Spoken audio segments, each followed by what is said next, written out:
आज बारिश आ रही थी, इसीलिए ये हेलीकॉप्टर नहीं आया। लेकिन मैं आपको बताऊं कि मैं सड़क से आई हूं और मेरा दिल बहुत खुश हुआ।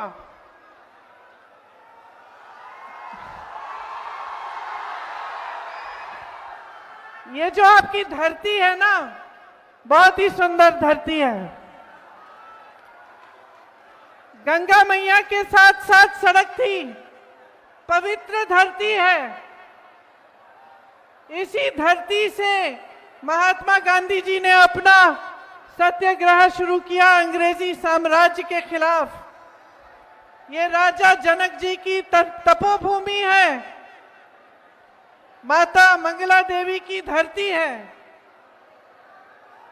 राष्ट्र कवि श्री रामधारी सिंह दिनकर जी की धरती है।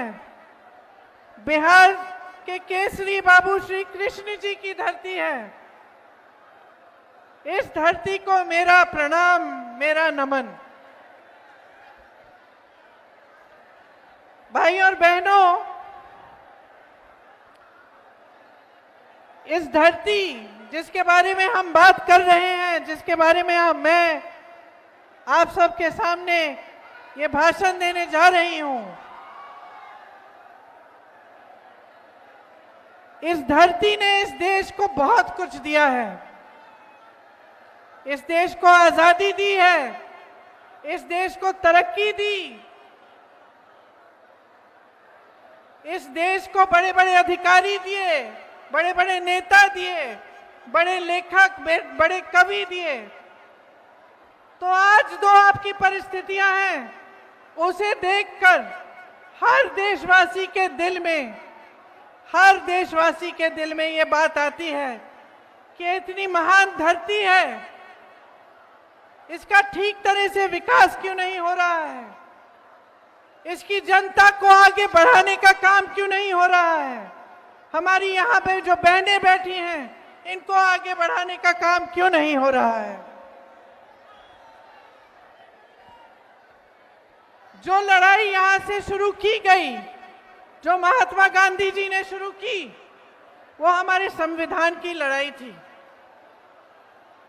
आप सब जानते हैं कि इस संविधान ने आपको क्या दिया। कौन बताएगा क्या दिया संविधान ने? बताओ क्या दिया? क्या दिया? आजादी दी? दी कि नहीं दी? दी। आत्मविश्वास दिया कि नहीं दिया? समान दृष्टि से बना ये संविधान, सबको अधिकार मिला।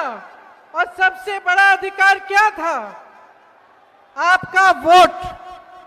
ये आपका सबसे बड़ा अधिकार है जो आपके संविधान ने आपको दिया है, आपकी सबसे बड़ी शक्ति है। इसका मतलब ये है कि आप इस देश के नागरिक हो, और इस देश के नागरिक होने के तौर पे उसके आधार पर सभी स्कीमें आपको मिलती हैं। सारी सरकारी स्कीमें, सारी सरकारी मदद, सबका आधार यही है कि आप वोट देते हो, आप इस देश के नागरिक हो। इसी को कमजोर करने का काम नरेंद्र मोदी जी और भाजपा की सरकार ने किया है। 20 सालों से एनडीए की सरकार चली है बिहार में। आपके अधिकार मजबूत नहीं बने, कमजोर बने।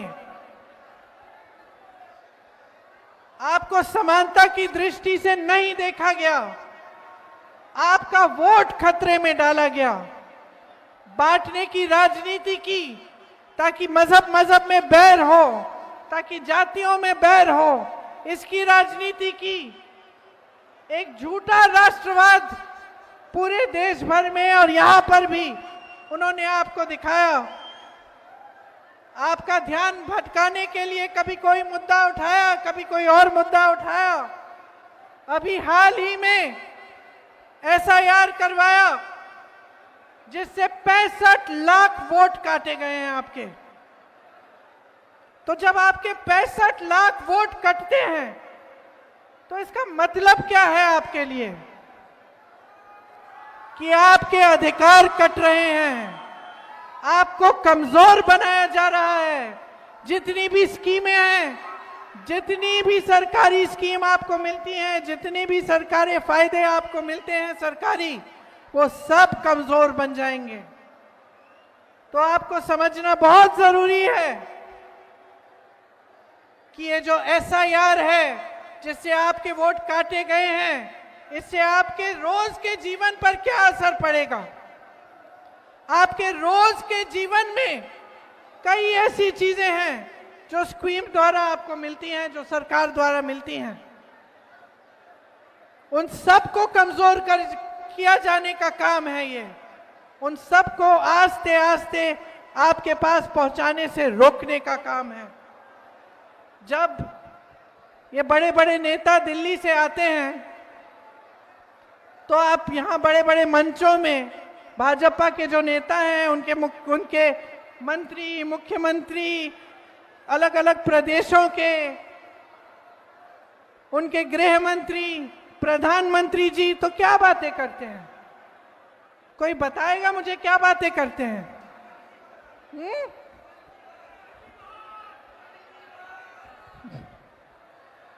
नेहरू जी की बात करते हैं, पुरानी बातें करते हैं। और आपने एक चीज देखी है, आपने देखी है, वो या तो 20 साल आगे की बातें करेंगे, भविष्य की लंबी बात कि भाई 2050 में हम ऐसा ऐसा करेंगे, या फिर वो अतीत की बातें करते हैं कि जवाहरलाल नेहरू ने ये बिगाड़ दिया, इंदिरा गांधी ने वो बिगाड़ दिया, ये बातें करते हैं। कभी आपके वर्तमान की बात करते हैं, आपके आज की बात करते हैं कि आप पे क्या गुजर रहा है। कभी आपसे पूछते हैं कि इस महंगाई के जमाने में आप कैसा गुजारा कर रहे हो, कैसे गुजारा कर रहे हो, पूछते हैं आपसे। अभी दिवाली हुई थी, छठ हुआ, किसी ने आपसे पूछा कि इस महंगाई के जमाने में आप त्योहार कैसे मना रहे हो, क्या सुविधाएं हैं आपके पास? दुकान जाते हो कुछ खरीद नहीं पाते हो, बिहार में नौकरियां नहीं मिलती, रोजगार नहीं मिलता।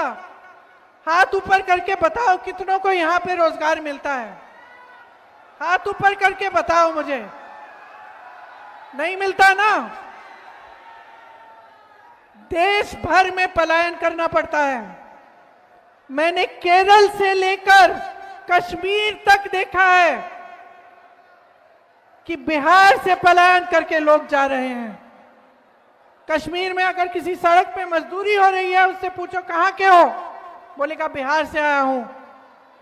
केरल में मैंने पूछा, कुछ दिनों ही पहले ही कुछ लोग मुझे दिखे, सड़क का काम हो रहा था, भाई कहां से हो? यहां के नहीं दिखते तुम। दीदी हम बिहार के हैं। पलायन करके जाना पड़ रहा है सबको। ये जो लहलहाते खेत हैं, इतना सुंदर आपका प्रदेश है, इसमें रहने का ही आपको मौका नहीं मिल रहा है। परिवार बट जाते हैं, लोग पुरुष चले जाते हैं काम करने के लिए बड़े बड़े शहरों में, और परिवार यहां रहते हैं गांव में, खेती करने की कोशिश करते हैं। इन्होंने ये स्थिति बना दी है कि आपको खेती से भी आपकी कमाई नहीं होती। एक जमाने में आप खेती करते थे, आपकी अच्छी खासी कमाई होती थी। आज महंगाई इतनी है, हर चीज पे टैक्स लगा रखा है कि खेती किसानी से भी आप कमा नहीं पा रहे हैं। जितने बड़े बड़े उद्योग थे, सारे अपने ही दोस्तों को दे चुके हैं। ये आप पूछिए, कोई भी बड़ा उद्योग है या तो अडानी का होगा या अंबानी का होगा। जो देश की संपत्ति थी, आपकी संपत्ति थी, उससे आपको रोजगार मिलता था। आपको याद होगा, जो बुजुर्ग हैं यहां बताएंगे आपको, एक जमाने में जो सरकारी नौकरी होती थी उसके लिए सब दौड़ते थे। सबको वही नौकरियां चाहिए होती थी क्योंकि उसमें पेंशन मिलता था, पूरे जीवन के लिए सुरक्षा मिलती थी। आज क्या परिस्थितियां हैं? निजीकरण हो गया है, सब ठेकेदारी पर हो रहा है, सारे काम, छोटे से छोटा काम ठेकेदारी पर हो रहा है। और जितनी भी बड़ी सरकारी कंपनियां थी वो सब मोदी जी ने अपने दो दोस्तों को दे दिए हैं, पकड़ा दिए हैं। तो यहां आते हैं ना, मंच पे खड़े होकर 20 साल सरकार चलाने के बाद, बिहार की प्रदेश सरकार 20 साल चलाई, फिर मंच पर आते हैं और बात करते हैं कि हम रोजगार देने वाले हैं, 1.5 करोड़ रोजगार देंगे। तो दिया क्यों नहीं? 20 सालों से दिया क्यों नहीं? बेवकूफ समझ लिया क्या जनता को? बड़े बड़े वादे करेंगे चुनाव के समय और एक भी वादा पूरा नहीं होगा। महंगाई कम करने की बात करते थे, महंगाई बढ़ गई है। रोजगार की बात करते थे, कौन सा रोजगार दिया? बड़ी बड़ी कंपनियां सारी बेच दी, खेती किसानी से कमाने लायक ही नहीं छोड़ा किसी को। छोटे छोटे जो व्यापार थे, जो छोटे दुकानदार थे, जो छोटे बिजनेस थे, उनको खत्म कर दिया। तो बचा क्या है? बचा क्या है? और कुछ नहीं बचा है इनके हाथों में, कुछ नहीं करेंगे, क्योंकि जो आपका था वो सारा इन्होंने अपने दोस्तों को दे दिया है। सिर्फ खोखले वादे करेंगे, सिर्फ बड़े बड़े मंचों पर आपके सामने इवेंट बाजी करेंगे, इश्तिहार दिखाएंगे आपको सुंदर सुंदर कि आपका जीवन बदलने वाला है। तो किसका जीवन बदला है इन 20 सालों में? बताओ भाई, मुझे बताओ, किसी का जीवन बदला है? बहन तुम खड़ी हो, तुम्हारे लिए क्या किया? तुम जब अपनी बच्चों को देखती हो, दिल घबराता है कि नहीं कि कैसे बड़े होंगे, कि मैं खिलाऊंगी कैसे इनको, मैं पढ़ाऊंगी कैसे इनको, बड़े होंगे तो नौकरी कौन देगा इनको? दिल घबराता है कि नहीं?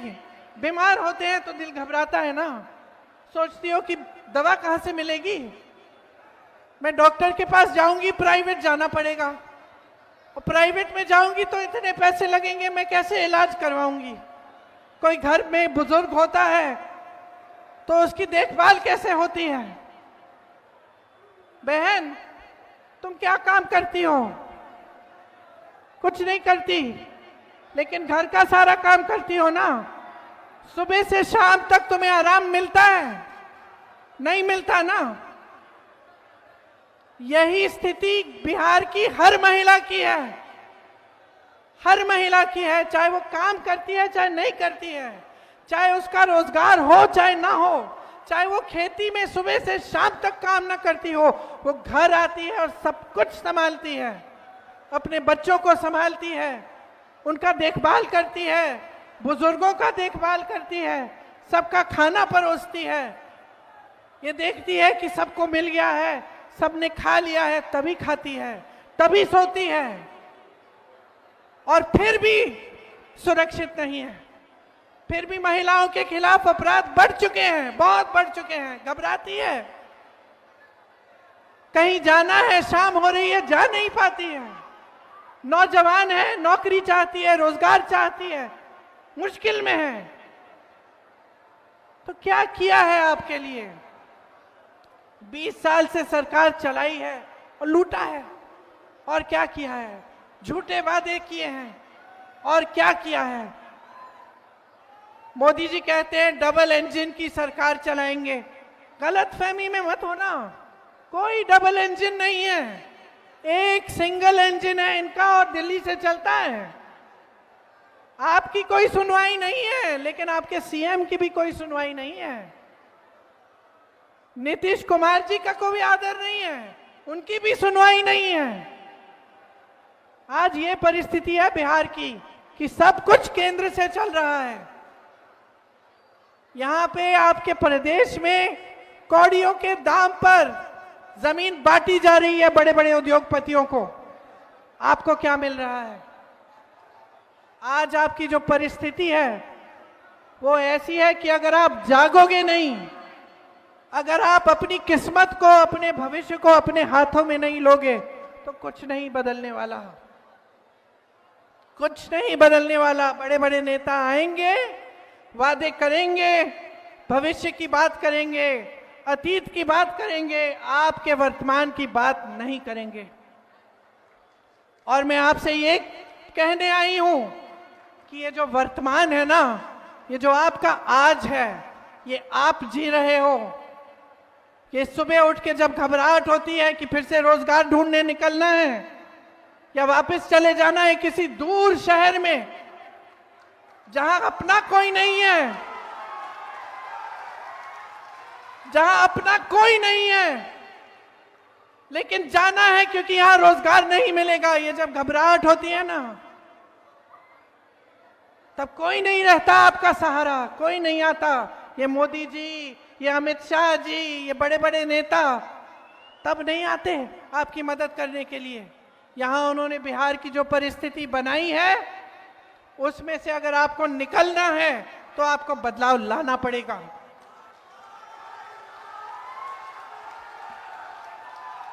इतने सारे नौजवान हैं यहां, बताओ सब पढ़े लिखे हो?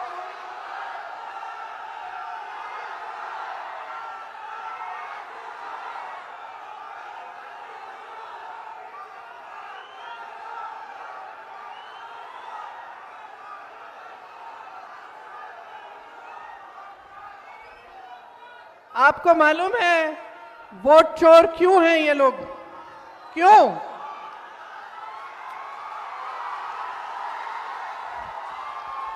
वोट चोरी क्यों कर रहे हैं मालूम है? पहले तो इन्होंने बांटने की कोशिश की, थोड़ी देर के लिए चल गया काम इनका, है ना। उसके बाद उन्होंने बोला कि जंग करेंगे, ठीक है, लोगों ने समर्थन दिया। उसके बाद कुछ और निकाला इन्होंने ध्यान भटकाने के लिए, सबने समर्थन दिया। अब क्या हुआ कि 10 साल तो हो गए मोदी जी के।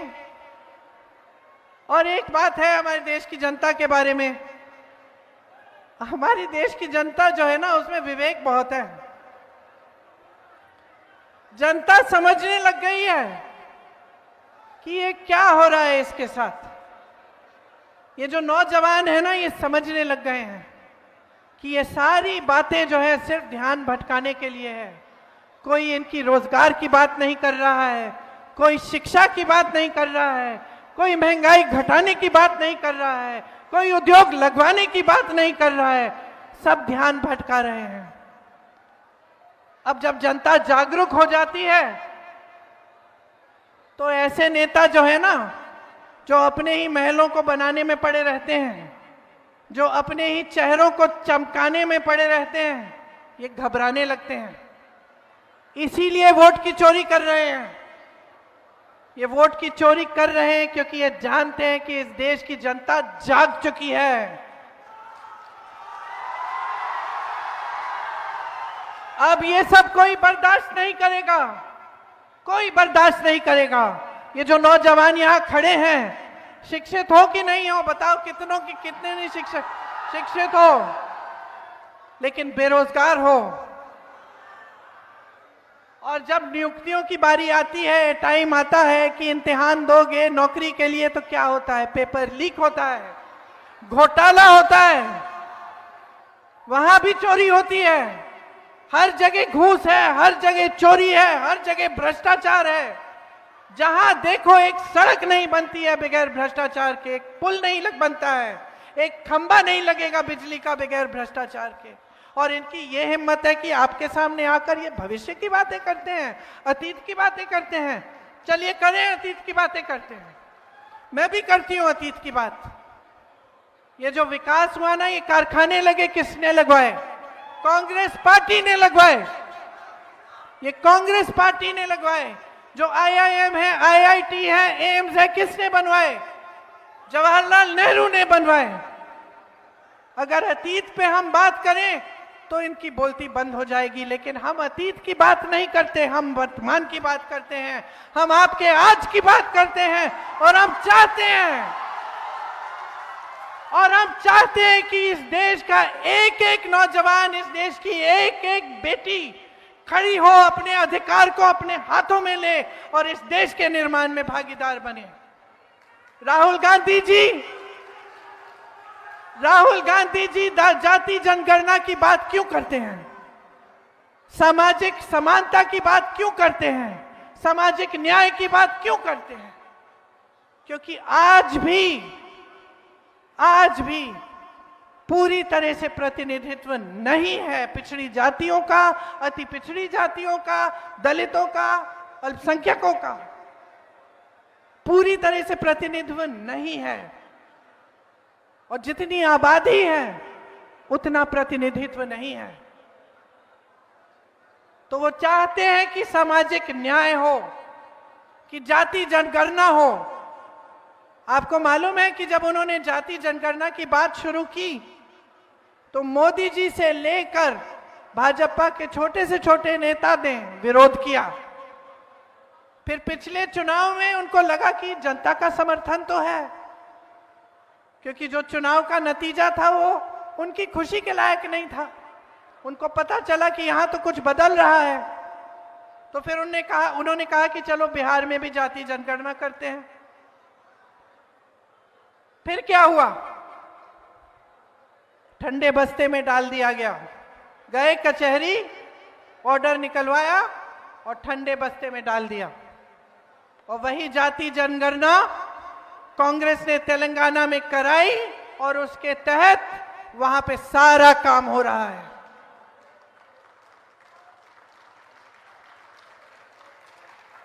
मेरी बहनें, मैं भी आपकी तरह महिला हूं। मैं समझती हूं कि किस तरह से एक महिला को हमेशा, चाहे बड़े घर की महिला हो, चाहे गांव की महिला हो, चाहे शहर की महिला हो, चाहे गरीब महिला हो, हमेशा समाज का पूरा बोझ उठाने वाली महिला होती है। महिला ही सब काम करती है, घर पे भी, बाहर भी, खेती में भी, ऑफिस का काम भी हो फिर भी घर का काम करेगी। आप सब जानती हो, आंगनवाड़ी का काम करती हो, आशा बहुएं हैं, कितना काम होता है, 24 घंटे होना पड़ता है।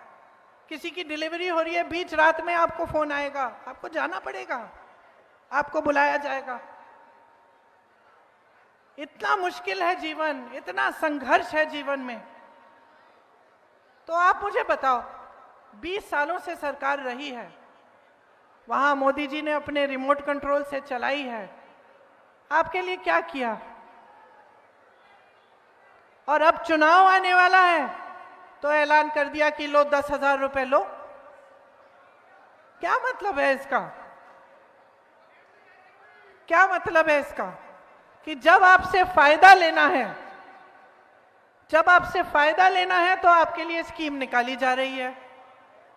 और जैसे ही चुनाव खत्म होगा, भगवान जाने आपको ये 10,000 मिलेंगे या नहीं मिलेंगे, या आपके लिए कुछ करेंगे या नहीं करेंगे। नहीं करेंगे। आप अच्छी तरह से जानते हैं, मेरे से अच्छी तरह जानते हैं। तो नियत पहचानो, इनकी नियत पहचानो। नियत ठीक नहीं है। तो 10,000 रुपए जो दे रहे हैं ना, ठीक है, ले लो, लेकिन वोट एकदम सोच समझ के डालो, वोट मत दो।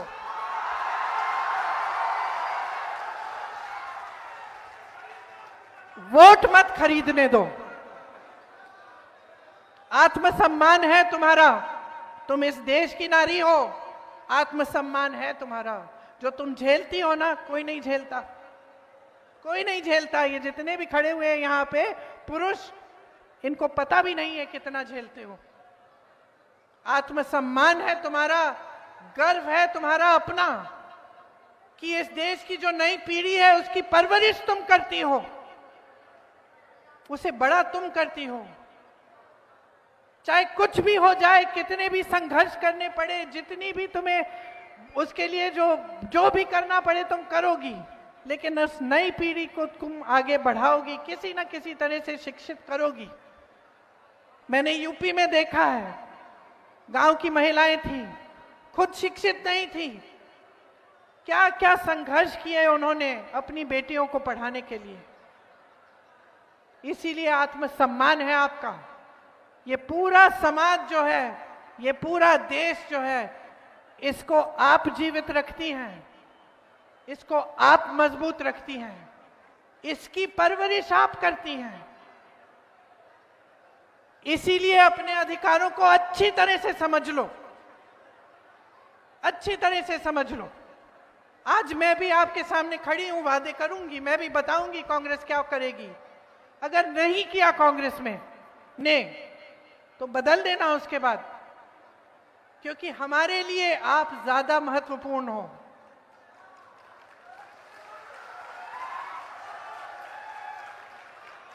जो आपके लिए काम नहीं करता है उसको हटा दो, निकाल दो, साइड कर दो।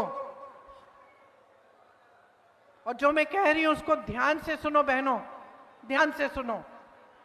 जितना विवेक महिला में होता है ना, किसी में नहीं होता। क्योंकि जैसे मैंने कहा, आप बहुत झेलती हैं, आप में बहुत दृढ़ता है, तो आपका विवेक जो है अब काम आना चाहिए। चुनाव का समय है, ऐसा नहीं होना चाहिए कि इस समय सारे नेता आकर झूठे मूठे वादे कर लें, चले जाएं, उसके बाद आपको भूल जाएं। आज मौका है, ये मौका है कि आप अपने अधिकारों को मजबूत बनाएं, कि आप एक ऐसी सरकार लाएं जो इस प्रदेश की हर महिला को शक्ति दे, मजबूत बनाए, अपने पैरों पर खड़े होने के लिए मदद करें। आज ये मौका है कि आप एक ऐसी सरकार बनाएं जिसमें आपको शिक्षा मिले, जिसमें आपके पेपर लीक ना हो, जो एक कानून लाए पेपर लीक के खिलाफ, जिसमें आपको रोजगार मिले, जिसमें जो आपकी संपत्ति है, जो बड़े बड़े कारखाने सालों पहले यहां लगाए गए थे, वो आपकी संपत्ति है। वो बड़े बड़े उद्योगपतियों को, जैसे मोदी जी चॉकलेट बांट रहे हैं, उस तरह से बांटते हैं, वो बांटे ना जाएं, वो दिए ना जाएं। वो संपत्ति आपकी संपत्ति रहे और उस संपत्ति से आपको रोजगार मिले, आपको मजबूती मिले। ये मौका है, आज मौका है कि आप, जो बिहार की जनता है, अपने आप को पहचानो। इस देश को खड़ा किया है आपने। आप देश भर में जाओ, बिहार के लोग मिलेंगे। एक जमाने में बड़े बड़े IAS officer, IPS officer, IFS officer सब यहां के होते थे, बड़े बड़े नेता थे आपके। और आज भी आपने इस देश की नींव डाली और इस देश का निर्माण आप करते हैं। ये है इस देश का असली केंद्र। लेकिन आप अपने आप को पहचानो, अपनी शक्ति को पहचानो, और जहां से आए हो उस पर गर्व करो कि आपको बिहार को ठीक करना है। आपको ऐसे नेताओं की बातों में नहीं पड़ना जो सिर्फ अपना स्वार्थ साध रहे हैं, जो सिर्फ अपने जैसे मैंने कहा, अपने चेहरे को चमकाने में पड़े हैं। आज ये मौका है। ये जो आपका उम्मीदवार है, आ जाओ सामने।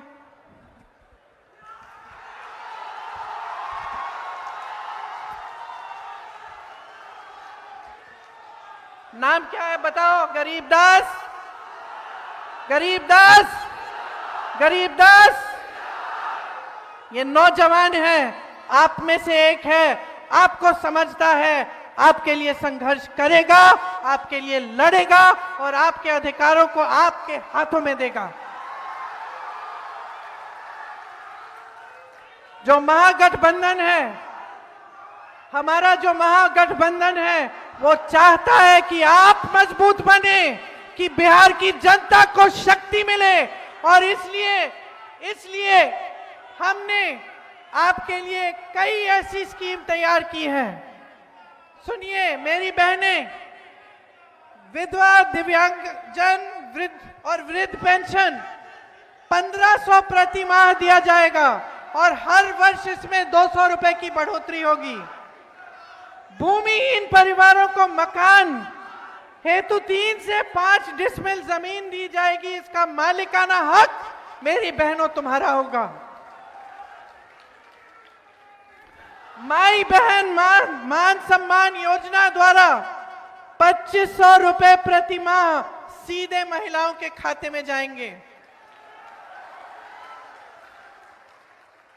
और आप सुनिए इसको ध्यान से, जब परिवार का कोई सदस्य बीमार पड़ेगा 25 लाख तक का इलाज आपको मुफ्त में मिलेगा। ये खोखली बातें नहीं हैं, खोखली बातें नहीं हैं। जहां कांग्रेस की सरकारें हैं, प्रतिमाह महिलाओं को मिल रहा है पैसा। जहां कांग्रेस की सरकार थी राजस्थान में, वहां ये 25 लाख का स्वास्थ्य बीमा हर जन को मिलता था। मैं ऐसे लोगों से मिली जिनके हार्ट के ऑपरेशन, कैंसर का जो पूरा इलाज था, पूरा कराया गया, एक पैसा नहीं देना पड़ा। प्रमाण है आपके सामने, और उस प्रमाण के तौर पर यह वादा किया जा रहा है। गरीब परिवारों को अगर उद्योग के शुरू करना है तो उसके लिए 2 लाख तक की सहायता मिलेगी। हर विधानसभा में स्थानीय रोजगार को बढ़ावा देने के लिए 10 करोड़ का बिहार बनाओ स्टाइपेंड फंड मिलेगा। न्यूनतम समर्थन मूल्य की गारंटी दे रहे हैं हम। एपीएमसी के तहत मंडी की व्यवस्था लागू की जाएगी। लाखों सरकारी पदों पर नियुक्तियां बिहार जो बंद हैं आज, वो बिहार वासियों को विशेष आरक्षण मिलेगा उनमें। मनरेगा में 300 रुपए प्रतिदिन मजदूरी और काम के दिन 2 गुने किए जाएंगे। जहां पेपर लीक होगा वहां सख्ती से कार्रवाई की जाएगी। एक जॉब कैलेंडर बनेगा, जिससे जिस दिन परीक्षा है उसका दिन, जिस दिन रिजल्ट आना है उसका दिन, जिस दिन नियुक्तियां होंगी उसका दिन पहले से तय किया जाएगा। अगर कोई भी उसको इधर उधर करेगा, उस पर सख्त से सख्त कार्रवाई होगी। अंग्रेजी मॉडल विद्यालय, आवासीय विद्यालय बनाए जाएंगे और 3 साल की डिग्री 3 साल में खत्म की जाएगी। आज 3 साल की डिग्री में 5-6 साल लगा रहे हैं लोग। जो शिक्षा की व्यवस्था इतनी मजबूत थी बिहार की, वो एकदम कमजोर हो चुकी है। सामाजिक न्याय का अधिकार देना चाहते हैं हम आपको, और महागठबंधन ने यह ऐलान किया है कि पंचायती राज एवं नगर निकायों में ईबीसी आरक्षण 30% और एससी आरक्षण 20% किया जाएगा। अति पिछड़ा वर्ग अत्याचार निवारण अधिनियम बनाया जाएगा, जिससे जो आजकल जो अपराध बढ़ा है, जो अत्याचार बढ़ा है अति पिछड़ी जातियों पर, उस पर नियंत्रण लाने के लिए और उसको बंद करने के लिए ये लागू होगा। निजी शिक्षा संस्थानों में आरक्षण लागू होगा। तो ये सब हम करना चाहते हैं आपके लिए। आप जानते हैं कि अपराध कितना बढ़ गया है। सिर्फ महिलाओं पर नहीं, बच्चों पर भी बहुत बढ़ गया है, और अति पिछड़ी जातियों पर, दलितों पर तो बहुत ही ज्यादा बढ़ गया है, अल्पसंख्यकों पर बढ़ गया है। तो हमें परिस्थिति बदलनी है। आपने हाल ही में देखा, बड़े बड़े व्यापारियों की हत्या हो रही है। कल परसों एक नेता की भी हत्या हो गई चुनाव के दौरान। तो अब मुझे बताओ, बदलाव लाना है कि नहीं लाना है? बदलाव लाओ, अपने लिए लाओ, इन नौजवानों के लिए लाओ जो यहां बेरोजगार खड़े हैं शिक्षित होने के बावजूद। अपने बच्चों के लिए लाओ, बहनों अपने लिए लाओ, आपको मौका मिले। जो नौजवान बच्चियां हैं उनको मौका मिले रोजगार का, आगे बढ़ने का, उनके विकास का। तो ये समय है कि आपको सब चीजें अच्छी तरह से समझनी है। अपने वर्तमान को देखना है, अपने आज को देखना है, अपने अधिकारों के लिए लड़ना है। महात्मा गांधी जी जब लड़े थे तो बड़ा साम्राज्य था उनके आगे, और उस साम्राज्य ने सब कुछ किया, हत्याएं की, हिंसा की, लोगों को दबाया, कोई सवाल उठाता था उसको जेल में डाल देते थे। आज की परिस्थितियां भी कुछ वही हैं। आज भी कोई सवाल करता है तो उसको दबाया जाता है, कोई धरना प्रदर्शन करता है उसको उठा के जेल में डाल दिया जाता है, पुलिस पीट देती है।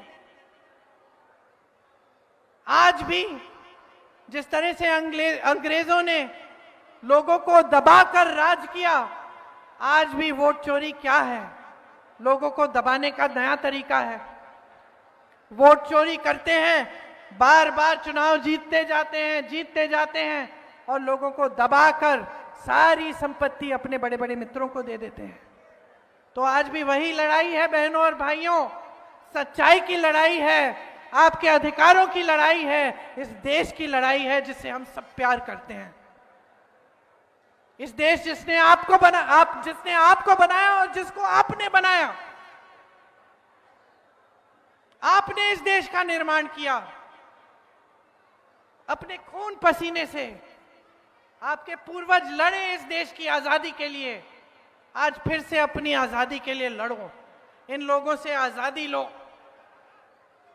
खुद अपने पैरों पे खड़े हो जाओ।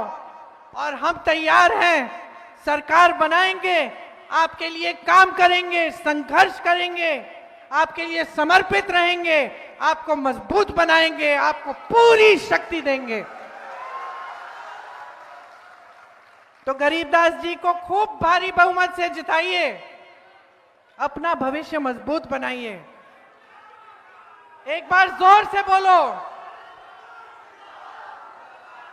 एक बार जोर से मेरे साथ बोलो।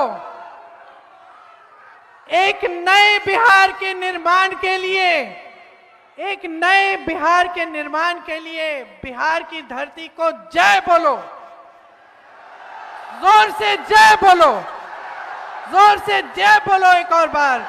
ये आपकी धरती है, इसको संभालो, इसकी रक्षा करो, अपने वोट की रक्षा करो, अपने अधिकार की रक्षा करो। महागठबंधन के उम्मीदवार को भारी से बहुमत से जिताकर एक नई सरकार लाओ। भूलना मत बहन।